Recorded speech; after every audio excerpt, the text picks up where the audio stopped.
ایک چیز سے بڑی آج ڈر سی گئی ہوں، خوف زدہ سی ہو گئی. میں نے کہا میں آپ سے شیئر کروں. مجھے ابھی فون آیا میری کزن کا نا، تو وہ کہتی ہے کہ کل کہیں کوئی کچھ دن پہلے وہاں ان کے ارد گرد کسی گاؤں میں کوئی پیشنٹ ڈائگنوز ہوا نا، تو اس کا کرونا ڈائگنوز ہوا. کسی کو کوئی ٹیمپریچر وغیرہ تھا تو اس کو لے کے گئے ہاسپٹل، تو ڈاکٹر نے کہا کہ اس کو کرونا ہے، ڈکلیئر ہو گیا جی، ٹیسٹ کرا دیا. ویری نیکسٹ ڈے اس کی ڈیڈ باڈی آ گئی. مطلب نیکسٹ ڈے کب تھا؟ کل اس کی ڈیڈ باڈی آئی ہے شام کو، اور آئی بھی اندھیرے میں، اور ساتھ پولیس بھی آئی ہے اور کرونا کی ٹیم بھی آئی ہے نا، جو اپنی وہ اسپیسیفک کٹ پہن کے آتے ہیں. اب ان لوگوں نے اپنے سامنے نا 10 بندوں کو کہا کہ 10 بندے سے زیادہ لوگ اس کا جنازہ نہیں پڑیں گے. تو وہ تابوت میں آیا، تو پولیس والوں نے اپنے سامنے قبر بنوا کے تو اس کو دفنا کے، کرونا کی ٹیم اور پولیس والے نا وہ گئے.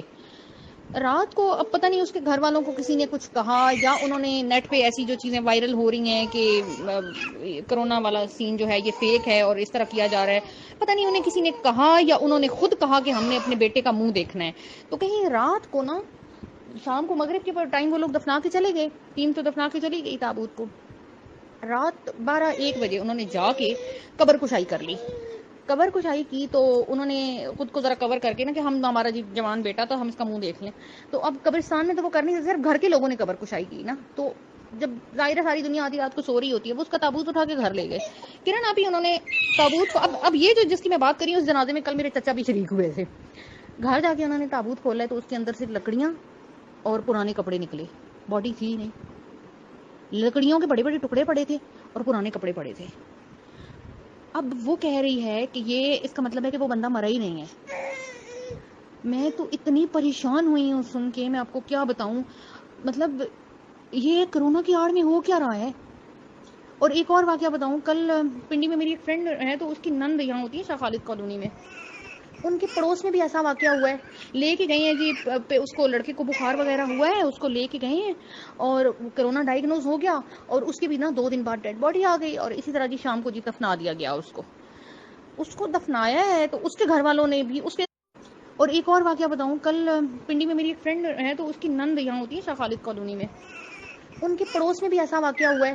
لے کے گئے ہیں جی، اس کو لڑکے کو بخار وغیرہ ہوا ہے، اس کو لے کے گئے ہیں اور کرونا ڈائگنوز ہو گیا، اور اس کے بھی نا 2 دن بعد ڈیڈ باڈی آ گئی. اور اسی طرح جی شام کو جی دفنا دیا گیا اس کو دفنایا ہے. تو اس کے گھر والوں نے بھی اس کے تو وہ تو یہاں کا واقعہ ہے نا، شاہ فیصل کالونی کا. تو اس کے گھر والوں نے بھی قبر کشائی کروائی. انہیں کسی نے کہا کہ آپ قبر کشائی کریں، آپ چیک کریں. اس کے تابوت میں ہاسپٹل کے بلینکٹس پڑے ہوئے تھے پرانے، باڈی تھی ہی نہیں. اب یہ نہیں پتا کہ وہ کون سے ہاسپٹل سے میں اس کو رکھا تھا. پھر خیر اس کے گھر والے پہنچے. ہاں پھر کیا ہوا، پھر اس لڑکے کا میسج آ گیا گھر والوں کی طرف کہ میں زندہ ہوں. اس نے پتہ نہیں کسی سویپر سے کسی کا فون لے کے کسی طرح ہاسپٹل سے گھر والوں کو میسج کیا کہ میں زندہ ہوں اور میں ادھر ہی ہوں. تو وہ لوگ پہنچ گئے بما اہلو عیال سارے، مطلب اپنے کوئی ایریے کے معتبر لوگوں کو لے کے. تو ڈاکٹروں کو جب یہ کہا کہ وہ ہم نے تو تابوت چیک کیا، اس میں تو باڈی نہیں تھی، یہ وہ، تو ڈاکٹروں نے ان کو کچھ سنا ہے جو وہ بتا رہی ہے کہ پتہ نہیں کتنے لاکھ روپے دیے اور کہا منہ بند رکھیں اپنا. اور ان کا بیٹا بھی جو بالکل ینگ تھا، وہ بھی ان کو صحیح سلامت ان کے ساتھ گھر بھیج دیا. اب جب وہ لڑکا آیا ہے گھر، ظاہر محلے والوں کو بھی پتہ چل گیا. محلے والوں نے 1 دن پہلے اس کے جنازے میں جو شریک ہوئے تھے کوئی 8-10 لوگ، تو لڑکا جب آیا تو بات کھل گئی. تو یہ کیا ہو رہا ہے، قسم سے اتنی ٹینشن ہوئی ہے سن کے، خوف آ گیا ہے.